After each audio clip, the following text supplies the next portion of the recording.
Loneliness is also increasing rapidly. I think there is a loneliness epidemic, even though we are constantly connected.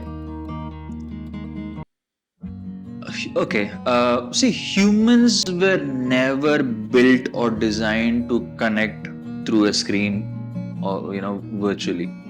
Uh, when we say humankind, human being, we're a social animal.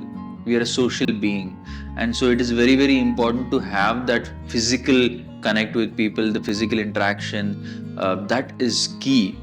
You cannot sustain by being virtual, and so that is one of the key reasons why it's so painful and so difficult, that even though a person has a lot of friends on their Instagram, on their WhatsApp, but the real connect is missing. A text does not really translate true expressions.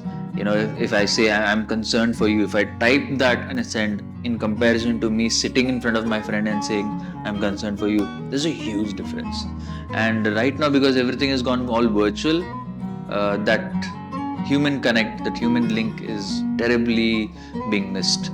And no amount of followers or friends on your Facebook is going to fulfill that.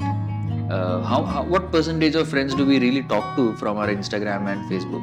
So that doesn't really help. We might have a lot of connects, but actual connections is missing.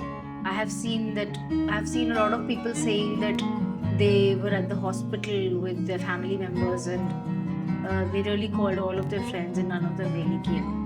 Absolutely. So, really being there for somebody, being a friend, is something that people nowadays don't really understand.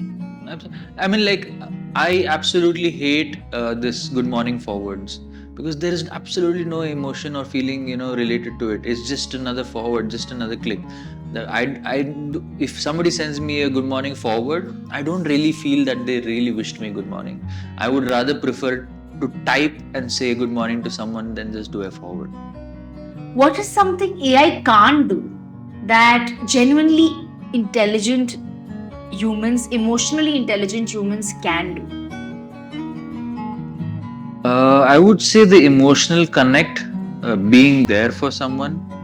AI might have all the information and the knowledge, but being able to translate it and connect with the person, even if AI can achieve that in the future, as of now, I don't see that happening.